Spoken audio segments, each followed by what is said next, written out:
Welcome to my little corner of the world, a place where stories aren't just told, they're felt. Here you'll hear voices that sound like your own, stories of mothers and daughters, of love that waited too long, and of goodbyes that never really ended. Every word you'll hear carries a piece of someone's heart, maybe even yours. So if you believe in the power of quiet moments, in small town roads and second chances, stay a while. Subscribe and let these stories find a home in you, just like they did in me. I still remember the morning she was supposed to arrive. The air had that kind of stillness that makes you aware of every little sound. The hum of the refrigerator, the tick of the clock, even the whisper of my own breath. I had been awake since 4. I couldn't sleep. My son had called the night before and said, "Mom will be there by noon. I can't wait for you to meet her." Her. The word felt both sweet and heavy. I had never met my daughter-in-law before. They had married quietly. Just a small ceremony out of state. I wasn't well enough to travel back then. So this would be the first time I'd see the woman who now held the heart I once called my own. I wanted to look nice but not proud. Welcoming but not desperate. So I stood in front of the mirror for a long time that morning, holding my favorite blue dress. It had faded over the years, the color now more memory than fabric, but it felt like me, soft, simple, honest. Still, I thought of something my neighbor once said: people judge quickly, especially those who've never known struggle. And my son's new wife, well, she came from a world I'd only seen in magazines. Her family owned a restaurant chain. Her father drove a car that probably cost more than my house. So I made a choice that morning. One I told myself was wise, though now I'm not sure. I decided to show her the version of me that expected nothing. Not the mother who once worked 3 jobs. Not the woman who saved every dime to put her son through college. Just a simple woman in a small, worn home, with hands that looked like they'd never stopped working. Maybe I wanted to see if she would still smile at me. Not for what I had, but for who I was. By 10 o'clock, I had swept the floor, turned off the air conditioner to save electricity, and set out 2 chipped teacups. I didn't bake anything fancy, just cornbread. That was all I could afford that week. When I looked around my little house, I felt both pride and shame. Pride because it had held us through storms and winters and years when laughter was scarce. Shame because I wanted it to look better for her. I wanted her to love my son and the world he came from. At exactly 12:07, I saw their car pull into the driveway. It was shiny, new and silent, the kind of car that didn't belong on our old gravel road. My heart began to race. I wiped my hands on my apron and stood at the door, pretending I hadn't been waiting. She stepped out first. Pretty. Polished. Hair like something from a commercial. And my son. Oh, my sweet boy, he looked nervous, proud, protective all at once. "Mom," he said, smiling. "This is Lily." She extended her hand. Firm, polite, but her eyes were busy scanning everything behind me. The peeling paint, the creaky porch swing, the old welcome mat. I saw her look and I told myself it didn't matter. "Come in, dear," I said softly. "It's not much, but it's home." She smiled small, tight. And in that moment I knew. She wasn't comfortable. Not yet. Maybe not ever. I offered her tea in the chipped cups, and she hesitated before touching hers. She said thank you, polite, careful. Then she looked at my son and whispered something I couldn't hear. He smiled at her, the way men do when they're trying to keep peace. I looked at them both and felt something twist quietly inside my chest. They stayed only an hour that day. She said they had another stop to make. An appointment, she called it. When they left, I stood at the doorway watching the dust from their car fade into the distance. I told myself it was fine, that first meetings were always awkward. But deep down I knew. Something had changed. Not between them. Between me and the world I thought I still belonged to. 2 months passed before I saw them again. Summer had turned the grass yellow, and the air hung heavy with dust and silence. I didn't expect another visit so soon, so when my son called and said, "Mom, we'll come by on Sunday," my heart jumped like it still remembered what excitement used to feel like. I told him I'd make his favorite stew, the one I used to cook when he came home from school starving. He laughed softly on the phone and said, "Lily's trying to cut down on heavy food, Mom. Maybe just something light." Something light. I smiled even though he couldn't see me. "Of course," I said. "I'll make something light." That night I went through my pantry. Half a bag of rice. Few onions. A can of beans. It wasn't much, but it would do. I told myself it didn't matter. What mattered was the company. Sunday morning came with gray clouds and the smell of rain.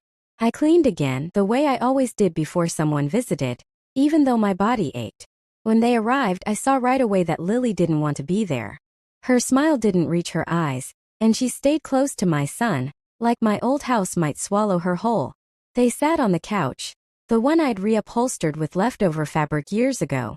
It looked worn, but it was clean. Still, I saw the way she shifted, pulling her skirt away from the cushion as if it might stain. I brought out the rice and beans, warm and simple, and she said softly, "Oh, we already ate, but thank you." Already ate? I looked at my son. He gave a small apologetic shrug. I forced a smile. Of course. I'll just keep it for later. We talked a bit, mostly about their apartment in the city. She spoke about her job, her coworkers, the places they liked to dine at. Names that sounded like they belonged in another world. When she asked how I spent my days, I told her I still volunteered at the church kitchen sometimes. She nodded politely but said nothing. It wasn't what she said, it was what she didn't. The silence between her words told me everything she thought of me. When they were about to leave, it started to rain, soft at first, then heavy, soaking the porch in minutes. I told them to wait it out, but she said, "It's okay, we have an umbrella." She hurried toward the car, heels slipping on the wet boards, and my son ran after her. I stood there, holding the door open, rain dripping from the roof and down my face. When their car pulled away, I caught a glimpse of her hand on his arm, her face turned toward him, serious, maybe even upset. And I don't know why, but I suddenly felt so small. Like the years I had given him, every night, every prayer, every sacrifice, had been erased by her disapproval. I went back inside and looked at the untouched food. I sat down, picked up a spoon, and took a bite. It was cold now, flavorless. But I ate anyway, because sometimes you eat just to fill the emptiness inside you. That night, I sat by the window, listening to the rain tapping against the glass. The lights of the town flickered far away. I thought about calling him, telling him how I really felt, but I couldn't. Mothers don't say those things. We just carry them quietly, like stones in our pockets. It was early autumn when he called again. The trees had begun to turn gold, and the air carried that quiet promise of change that always made me ache a little. "Mom," he said, "why don't you come visit us this weekend? Lily thinks it would be nice." Lily thinks it would be nice. I repeated those words to myself all night. Maybe this was it. The moment things would soften between us. The chance to finally know her not as the woman who took my son away, but as the one who loved him too. I packed my old suitcase, the same one I'd had since my honeymoon. I polished my shoes until the leather looked less tired. And I put on a simple dress with a small pearl brooch. My husband had given it to me long ago when times were kinder. The bus ride to the city was long. I watched the town fade behind me. The church, the bakery, the corner store. Everything small and familiar growing smaller still. By the time I arrived, I felt like a stranger walking into someone else's story. Their apartment building was tall and shining, glass catching the sun like it had something to prove. A man in a uniform opened the door for me, his eyes flicking from my worn coat to my shoes. "Who are you visiting, ma'am?" he asked. "My son," I said softly. "Daniel Peterson, apartment 5B. He nodded, but I saw the question in his eyes, the one he didn't say aloud. When I reached their door, I took a deep breath before knocking. Lily answered. She looked surprised. "Oh, you made it." I smiled. "Yes, dear." The bus was right on time. Her apartment smelled like cinnamon and new furniture. Everything was clean, sharp, expensive. I placed my small bag by the door and looked around. No pictures of our old home. None of Daniel as a boy. Just their wedding photo. Framed in silver, perfect smiles, perfect light. "Can I get you some water?" she asked. "Water's fine," I said. She poured it into a crystal glass and handed it to me like she was afraid I might drop it. Daniel came out of the bedroom, happy and distracted. He hugged me, and for a moment, I felt like the years had melted away. But then Lily called from the kitchen. "Honey, don't forget we have that dinner tonight." And just like that, the warmth slipped away again. We talked for a bit. Mostly small talk. She asked about my house, how I managed living alone, if I ever thought about selling it. I told her no. She smiled faintly and said, "I suppose some people just like simpler lives." It wasn't cruel, but it wasn't kind either. When dinner time came, I said I'd leave so they wouldn't be late. but Daniel insisted I stay until they had to go. So I sat on the couch and watched her get ready. She moved around their apartment like she belonged in every light. She put on a silk dress, earrings that caught the glow of the lamp, perfume that filled the room like a story I wasn't part of. Daniel looked at her with that same gentle pride I used to see in my husband's eyes when I was young. And I realized painfully that I wasn't losing him to distance. I was losing him to a life I no longer fit into. When they finally left, Lily smiled at me politely. "There's food in the fridge if you get hungry. Make yourself comfortable." I thanked her and waited for the door to close. And then the silence came, thick and heavy and full of everything I couldn't say. I walked around quietly, touching little things, the books, the dishes, the framed photos. Everything perfect. Everything new. And in that perfection I saw my absence everywhere. I sat by the window watching the city lights flicker like 1,000 tiny lies. I wondered if he knew how much I had given up for him to have this life. And if she knew, would she care? When they returned late that night, I pretended to be asleep on the couch. I heard them whispering. Her voice low, his quieter still. Then the sound of a bedroom door closing. I kept my eyes shut, but the tears came anyway. Because for the first time I realized something I had never allowed myself to believe. Sometimes, a mother's love isn't enough to be understood. I woke before dawn. The apartment was still. The kind of silence that hums when no one else is awake. The city lights outside flickered through the blinds like ghosts trying to get in. I sat up slowly, careful not to make noise, and folded the blanket I'd used on the couch. In the kitchen I found a note on the counter. Said, "Coffee is in the machine, we'll sleep in a bit, help yourself." The handwriting was hers, neat, precise, untouched by warmth. I poured a cup and sat at the table. Their kitchen gleamed. Silver appliances, white marble, everything spotless. I thought about my old chipped counter back home. The smell of bread rising in the oven. The little window that looked out to the maple tree my husband planted. Here there was no tree. Only walls and noise. When Lily came out, she looked surprised to see me up. "Good morning," I said. She nodded, rubbing her eyes. "You're up early." "I always am," I said with a smile. "Old habit." She made tea for herself and sat across from me. For a while neither of us spoke. Then she asked, "How long will you stay in the city?" "Oh, just the weekend," I said. "I don't want to be in your way." She looked almost relieved. "That's probably best," she said softly. Then, perhaps realizing how that sounded, she added, "Daniel's schedule is crazy, you know how it is." I nodded. I did know. Mothers always know. When Daniel woke, the air felt lighter. He kissed her cheek, hugged me, and said, "Let's go out for breakfast." But Lily said she wasn't feeling well, that she'd rather rest. So it ended up just the two of us. We went to a small diner near their place, the kind with red stools and the smell of bacon that clings to your coat. It reminded me of the one he used to love back home. I told him that, and he smiled, but his eyes were far away.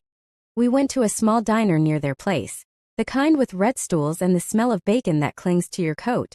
It reminded me of the one he used to love back home.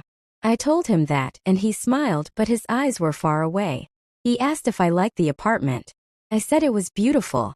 And it was. Just not mine to love. Then he said something I wasn't ready for.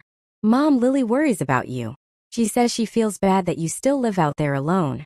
Maybe it's time to sell the house, move closer." "Sell the house." The words landed heavy. "That house is your father's hands," I said quietly. "His laughter, his memory. Every wall in that home holds something of us." He sighed. "I know. But it's old, Mom. Maybe it's time to let go." Let go. As if it were that simple. When we got back, Lily was dressed and packing a small bag. "Where are you going?" Daniel asked. "Brunch with some friends," she said. Then she turned to me. "You'll be okay here, right?" I nodded. "Of course." They left together, and I sat there alone again. I walked to the small balcony, looked down at the busy street, the endless motion of lives that didn't know mine existed. Something in me broke quietly that morning. Not loud, not sharp. Just a soft, final crack inside my heart. Because I understood then that I had been trying to fit into a life that had no room left for me. When they returned later, I told them I'd be leaving that evening instead of Sunday. Daniel looked disappointed. Lily said nothing. He helped me carry my bag down to the street. He hugged me tight and whispered, "Don't be sad, Mom. I smiled because mothers always do. When the bus pulled away, I looked back one last time. They were both standing there, she holding his arm, him waving faintly. Then they turned and walked away before the bus even reached the corner.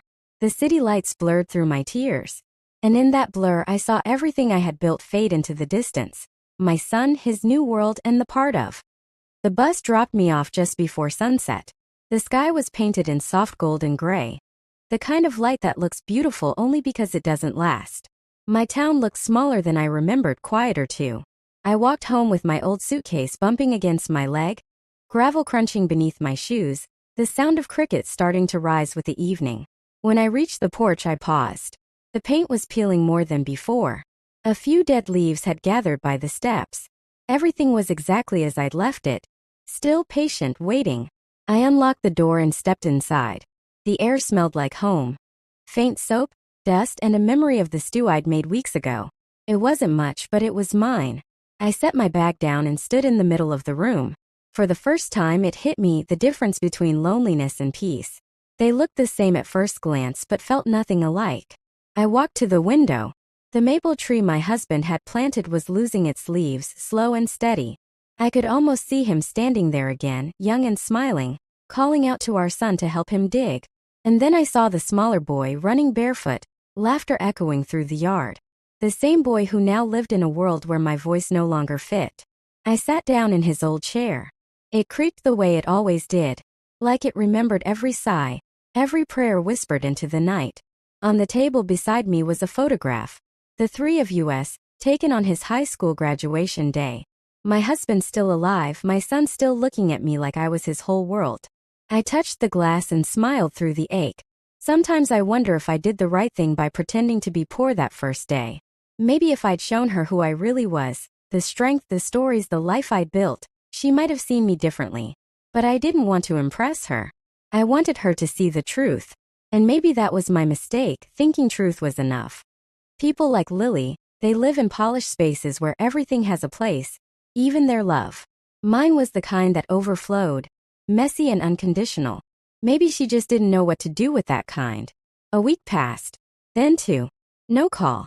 No message. Just silence. I tried not to wait for the phone to ring, but I did. Every night I told myself it was fine. That he was busy. That she was kind in her own quiet way. But in my heart I knew some distances aren't measured in miles. One evening I went to the porch and sat with a cup of tea. The sun was sinking behind the hills, the air cooling into that gentle stillness I'd always loved. I looked up at the sky and whispered a thank you. Not because I felt blessed, but because gratitude was the only thing left that didn't hurt.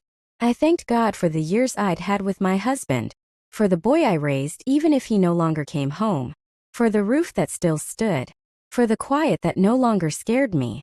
As the stars began to appear, I felt something in me settle. It wasn't peace, not exactly. It was acceptance, the quiet kind that comes when there's nothing left to fix, only memories left to hold. I thought about the next time he might visit. Maybe they'd bring a child someday.